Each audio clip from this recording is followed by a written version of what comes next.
Obviously, I just sent it through. Plus, I kind of like doing it in the evening. I know we don't do it as a habit, but I'm like, I have a burst at this time of night, so it's perfect for me.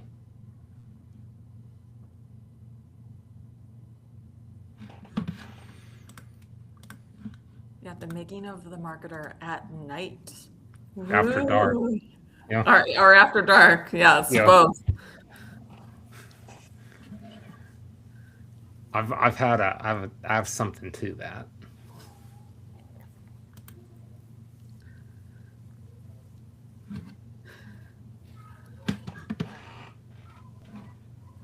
Making of a marketer after dark tonight, Jess. So we are back for our post Super Bowl episode, as we promised. This has been a tradition if you've listened for the last few years, and we had to get it in on Monday. And we usually don't do shows at 7:30 Eastern at night, but I like to say, Jess, this is when I get a burst of energy, and to completely think about something like in the distant future.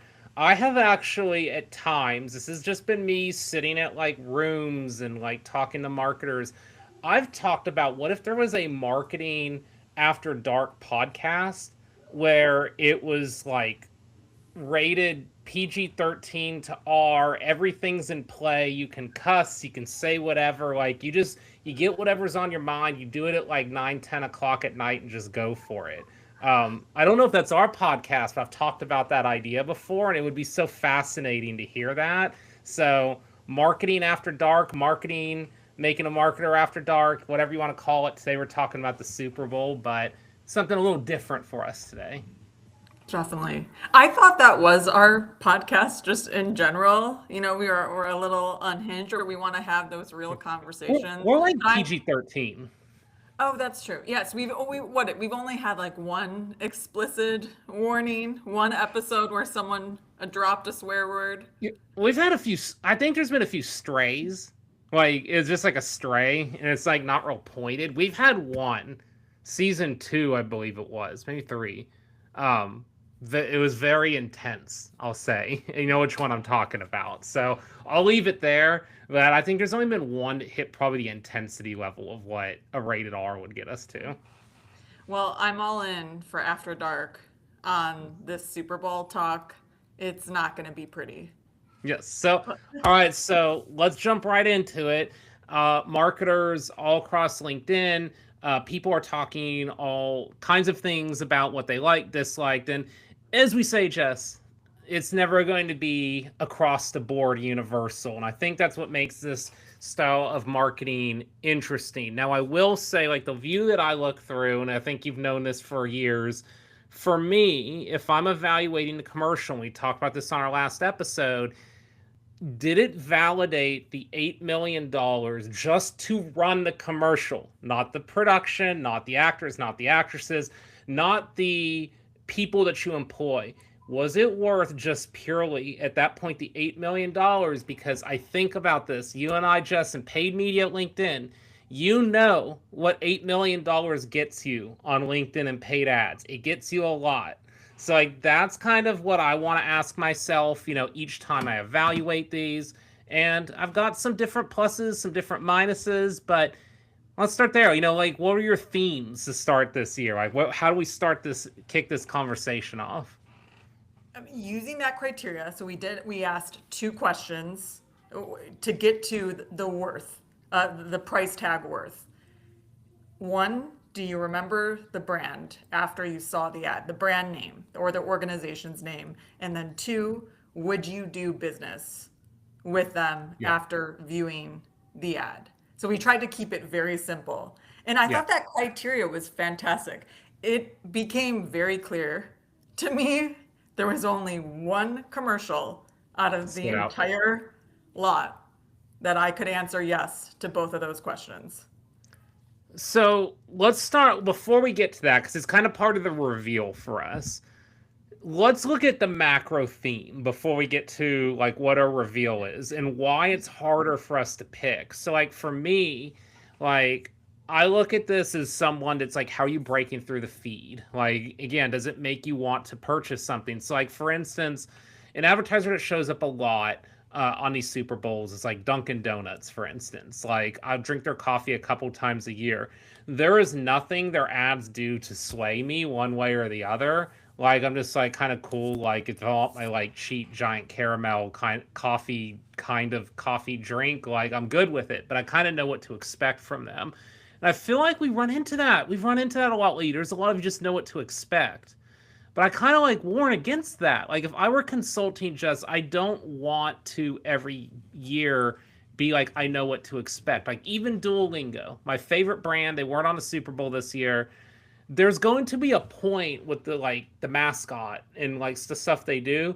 We're going to get to a point 10 years. It's like, I know what to expect from them. And that's what you have to fight. I just feel like if I'm going to go into the Super Bowl, I don't want to take that angle because if I'm going to do this is what you could expect, I could just have run $8 million of paid ads and they might have still worked. Like Super Bowl, I got to bring it a little more. That's kind of my criteria. That's where I feel like I'm just not seeing a lot of these larger brands take any chances.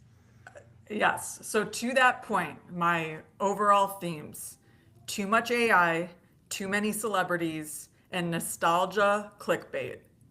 And Yeah. with all those three that occurred, you are absolutely right. They played it way too safe. There was no creativity. I was so disappointed Yeah. across the board.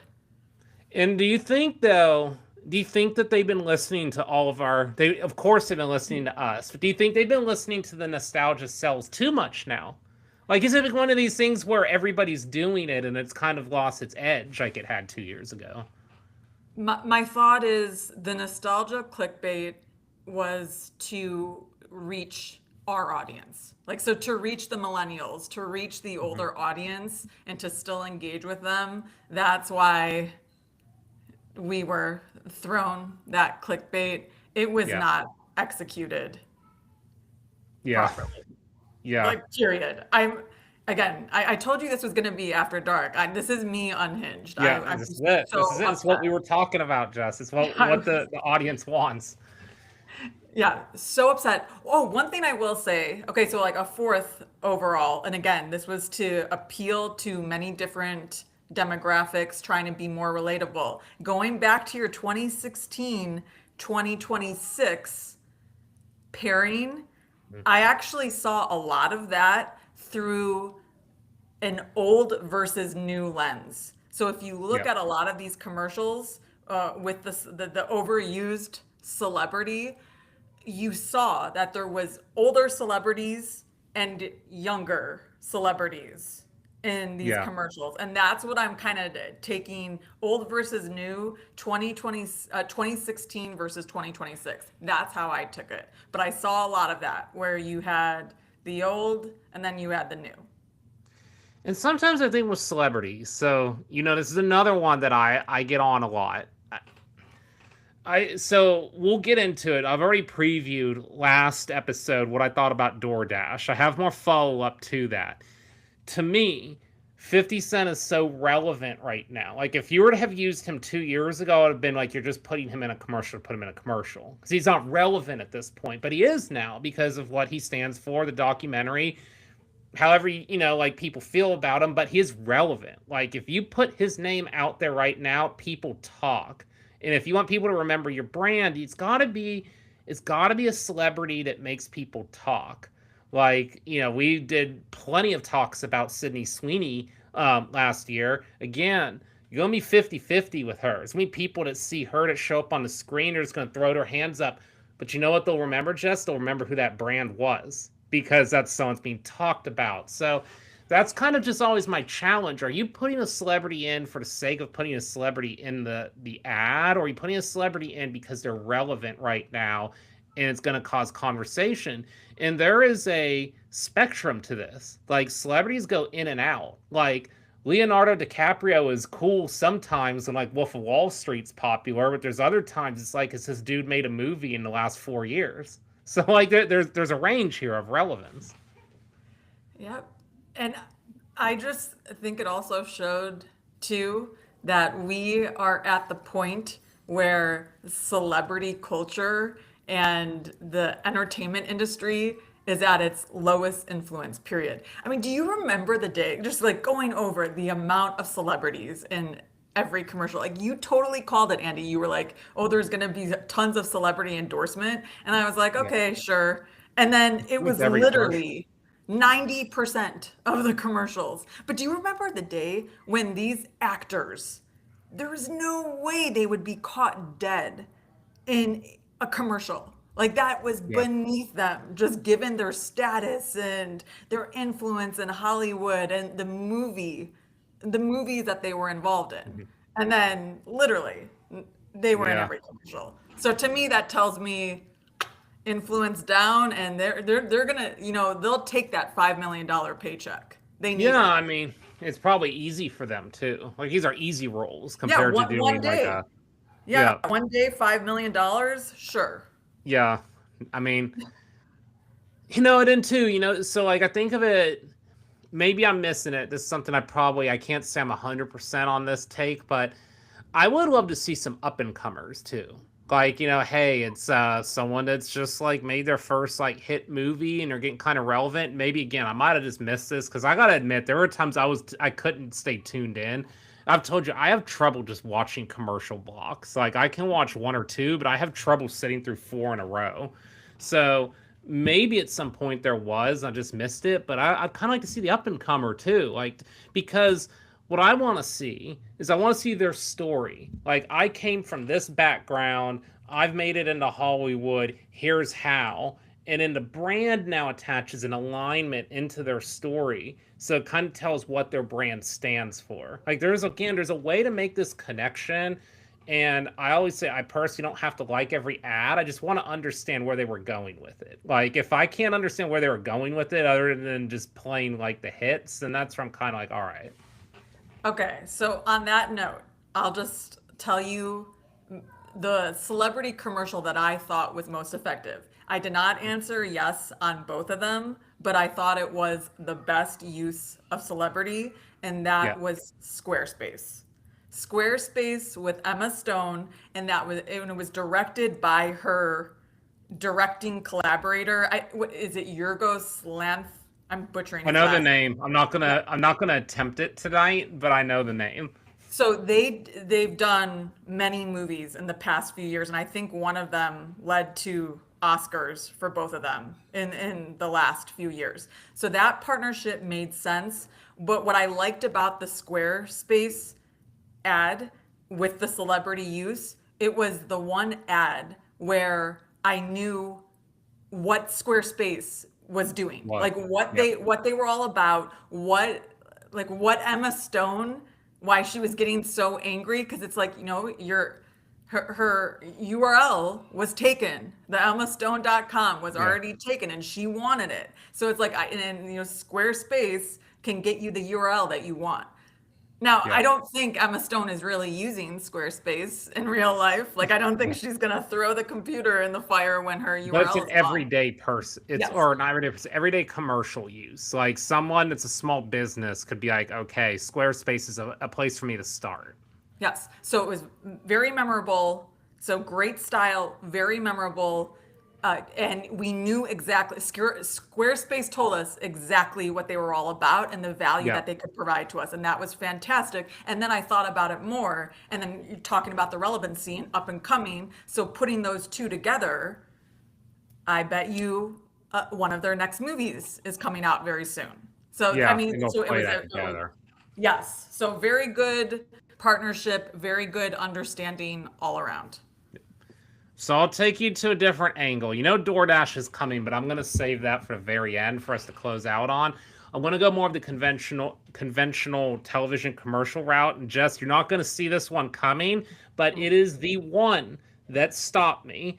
And that was Hims and Hers talking about the wealth gap when it comes to healthcare in America. Like, I was like, I know Hims and Hers. Like, I know Hims for being like erectile dysfunction medicine, and you can like get set up with a doctor online. It's discreet. Like, they're really good at advertising. But I was like, okay, I saw this is different. Like, this isn't just talking about a medicine for like men. They're talking about all of us. Like this could apply to everyone. And it's talking about how it's easier for wealthy to get health care, and for the average person that's like struggling to find the right specialist for them, you can use their app to get started. Now, I don't know their product. I don't like never used it. Like I don't know enough about it to even, like vet the product, but purely from advertising, did I leave and be like, "Hey, like I have, one of the things I deal with is I got scoliosis in my back. Like, could I leave that and search like, hey, do you guys do anything for back doctors? Maybe yes or no. I don't need that right now, but it planted something in my head that if you just want to like see someone and talk about a situation, they do e-health. You can do it with your app. It's easy. It's for everyone. I was like, all right. I was like, I didn't expect hims and hers to come out swinging, but that one stuck with me because they tackled a legitimate issue, and they did it in a way that spoke to their brand. Absolutely. And it really does play to this current climate and the current environment where we're in, where it really is an elitist mindset versus the everyday person. So the way that they anchored on that and said, hey, these people, they have access to everything. And Yeah. that's why they're so healthy, and that's why they like have this longevity. But what about the everyday person? So it was extremely relatable and really Mhm. tapping into a very significant cultural moment right now. Yeah. Yeah. So I liked it. It was straight to the point, and again, it's going to be something I follow. I don't know enough about the business model to like talk beyond that, but that's the whole point, Jess. Like this is the whole point right there. I don't know what they even do, but I left that remembering who that brand is because I watched a number of tech brands show up. There's more tech brands showing up on a Super Bowl than I can remember. And I leave that, and I was like, Jess, if you and I didn't work in this field, or something's like, I don't like. I watch this like I don't know what the heck they do. We do AI. I don't know what that means. Like that's just kind of the thing that I think we're getting at. Something that I think is a theme, though, and I don't think this is just Super Bowl. I think this is marketing in general. I do think there's this aura right now, and it's kind of like the creative, kind of like quirky creative directors. They like to create this like mystery, and like you don't really know what it is, and you have to go click to find more. I just don't know if that's in anymore. Like not in like a AI LLM era. Like I think people just want fed to them. I don't know. I could be wrong on that. I know there would be a creative person that would scream at me for suggesting that, but they want it fed more to them. To even if you're doing the clever thing, we need to know where you're going with this relatively quick rather than waiting like 30 seconds to get to the point. Totally. And that's why so many, in my opinion, of these commercials really failed. You have to be very clear what you have 30 seconds or less to frame it around the customer, around the end user. How are you there for them? How do you understand them? Be seen, heard, deeply understood, and what's the value that you're providing them? So a lot Yeah. of these had elements of being clever. I don't think they were creative. You know this, my opinion. Yeah. This is my Yeah. unhinged rant because Yeah. I'm After really dark. so upset about this. Yeah. And yeah, so they fell flat because they were trying to be a little bit clever, and then you're like, what is happening here? Yeah. Too much what is happening because so this will take me to my last one. I'll round out with all my success stories. Where we're gonna go is DoorDash, but there was a follow up with this. So, the whole commercial we talked about on our last episode with 50 Cent, DoorDash, they're in their 50 era. He is ordering beef from DoorDash or doing beef for the Super Bowl. You got your references to Diddy in there, like just 50 Cents being himself, like easy self-shot commercial. What I love about this, it launches on Instagram before we even get to the game. So people can use the product before the game arrives. So I've thought about this a little more. So let's just say like a competitor in Uber Eats and Instacart, they're known for like really pushing advertising during the game. If you're pushing it during the third quarter of the game and you're trying to generate sales for that weekend, it's already over at that point. So like you're trying to like generate it for like the what's to come. So your commercial almost has to be future looking. So what DoorDash did is they do the 50 cent version. It's on Instagram. It talks about how we're having beef this weekend. They air it during the game, and then the second the game ended, DoorDash put up another video saying where 50 Cent saying sorry for losing New England, and he was like, I like to say I know how it feels, but I don't. And then he does like his like smile, but then he's like, here's like I think it was $30. No, it's 50%. He said, well, here's 50% off on me tomorrow to like handle your loss. And they put out an offer to the losing team. So obviously they filmed it for both teams and then released the one who lost. But they carried it on and carried on a viral moment by 50 Cent announcing that the whole city is going to get a discount for the next day. So I was like, all right, like that's clever. That's memorable because we will remember DoorDash for that for the next 4 to 5 months. And that's what I want to see. I like remember Workday rock stars. Like we had an episode about that years ago. They're still doing the rock star thing with Workday. So I want to see things that like carry on your brand and can add to it, and you can keep that conversation rolling. Okay, so that was your one, right? That was my favorite one. Oh, Hims and hers and then DoorDash. They're like 1A, 1B for me. okay, so to that point, drum roll, mine is a little bit similar and carried some of that thread and energy. Mine was yes to Lay's. Lay's Oh, the potato chips. potato. Yes. Yeah, the potato story. I know what you're talking about. It was so, and then in the third, so they had the tee up story. It was beautiful branding, immediate emotional connection, tying it to the farmers in the US. And then,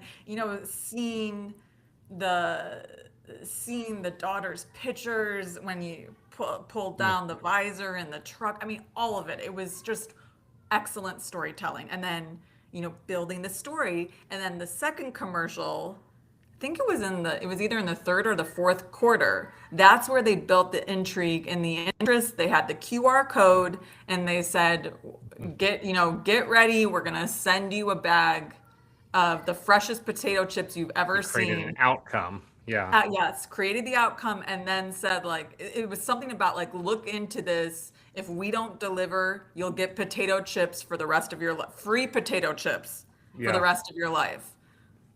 And I was like, "Yep, I'm gonna try Lay's again." I was yeah. really bought into it. You and I hope that the product like adds up. You'll laugh. I think it's funny you brought that one up. So that one actually stopped me. So like I'm like looking at like the scores and like different analysts talking about different things between commercial breaks. I'm seeing like what the internet's saying about the game a little bit. I looked up for that one. Made a joke to my wife Kristen though on this. You'll laugh at this one. Hey, this is gonna prove your point though, Jess. So I made a joke where they're like going through the potato farms, and I was like, "Hey, Kristen, what percentage of that potato do you think is actually used in the chips in their chip product?" Because it's like super processed. So I made a joke about it, but you see, that actually proves a point right there, Jess. They're trying to answer that question because that's exactly where my mind went. I'm like right away. I'm like, yeah, yeah, like on the farm, fresh food. I was like, there ain't nothing fresh about that. But then they give a QR code, kind of like come back and try it. So good play right there. They answered my critique. And what do we say, Jess, with our customers? How are you answering the people that critique your business in a way that's not just talking at them? So good play. Yeah, and going back to the thought leadership piece, or this is something we talk about all the time on the B2B end, there's value, there's meaning for those farmers. So yeah, I mean, we don't know like the full potato count, but to Yeah, those farmers, what they're doing, yeah, it's that telling their means story. something. And so Yeah, that they are the face of the brand. And yeah, Lay's just beautifully highlighted them and almost thanked them for what they do. yeah, yeah. I like that. And I think what's too is interesting if there's a commercial out there, a commercial series out there that makes you think a little bit of like, you see it once, you see it twice, but then you think about the different directions it goes. Like the thing through like DoorDash, for instance. So they show 50 Cent and kind of his riff with Diddy and all that. You know, advertently, they're telling you that there's special deals, buy their food, you know, use DoorDash for your deliveries, enjoy the Super Bowl, 50 Cent funny. Inadvertently, though, they're telling you what they stand for as a company, kind of like, you know, hey, you know, this is where we draw the line on things. And I think that's interesting because you kind of like read through what they're getting at right there. And again, those are like the extra little oomph behind brands that we want to see. And we know they have it. Like we see CEOs go up and talk on panels and about what they stand for and what the brand stands for. And then it gets like lost in something you or I might see on like a LinkedIn article, and the business world knows it, but the mass public isn't seeing that. So we need to bring that thought leadership to more of a one-to-one basis. Totally. Yes. Okay. And I have a little shout out from my girls. They loved the Olympics promo that Yep. ran Got you hype. because they played K-pop Yep. Golden. They thought it Yep. was a perfect. They They thought it knew. was a perfect Now you song. have to watch. Yeah. Yes. So very excited for the Olympics to come on after the game. Thank you to Yes. K-pop. NBC's like NBC's like all in right now. They got the Super Bowl and the Olympics like all together. Speaking of which, I'm going to end on this completely unrelated to marketing. Lindsey Vaughn, did you see her ski on a torn ACL? Like, first off, I was like, she really gonna do this? She does it and then fractures her leg. Like, Broke. incredible strength to try that, but I not something I would want to do. I was so heartbroken to see Yeah, that. Like, and that was so hard to watch because you've seen over the years, and I think she's won the most in that competition. But yeah, it's like she she's put very decorated. everything Yeah, into what she does, and she pushes so hard. So to like get that energy and excitement into, we were all in rooting for her after yeah. like coming back after this torn ACL, and is like coming back so quickly, and then to see it end that way was just heartbreaking. I gasped just like the I know. crowd, and her family gasped as Yeah. well. Yeah, that was like the thing that was this first storyline this Olympics. It's like she's really gonna go out there and do this. And Yeah. yeah, And you just and again, it's like the whole she goes so hard, and it it just is like, I think it's the essence, or one of the essence of the games, and that and playing sports, and that competitive nature where you really like you put your blood, sweat, and tears, literally yeah, and figuratively, into getting to this moment, and to like represent your country, your sport. And yeah. it was very hard. It's tough too because of her age, because she's Yes. 41. So, Yeah. you know, it's hard as we know with athletes, like even like mid 30s, that's when you start being like grandma athlete. So, Yeah, and she was the oldest person, or oldest woman, to compete. I don't know if man as well, but to compete in that yeah, that that arena. race at that age. So Yeah. it's, yeah, hard, very hard all around. Well, we'll continue watching. That might be an episode for coming up, like Olympic marketing, because I would be fascinated. That's something I haven't dug deep into. And like you said, NBC is on top of this, because I have seen with today's broadcast that they're carrying over the Super Bowl commercials. So I'm wondering if there was some type of A package. I mean, there package. must be, because then I'm Yeah. thinking, oh man, and unless it's Lay's or some of these good ones, I don't want to see this one again. Like I, What kind of like monopoly why? number did they pay? What kind of monopoly number did they pay to keep running this? Only NBC knows what that is.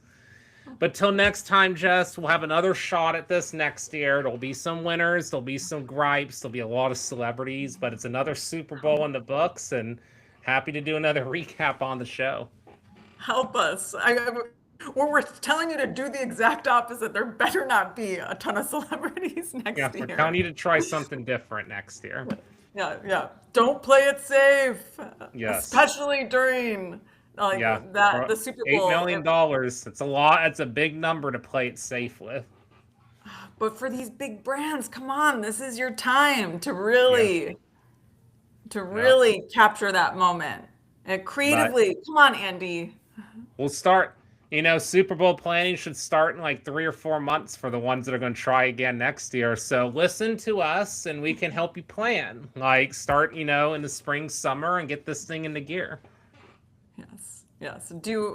Just do the exact opposite of what you What did the others are doing. this year and what everyone else is doing, and you are going to be in a You can win. a better position. Yes. But till next time, we'll have some of our guest episodes coming up soon, and we'll continue reviewing some of these commercials too, because I'm going to watch some more after this episode, so I might bring some more to the table for our next episode. But till then, we'll talk to everybody soon. Bye. Bye, everyone.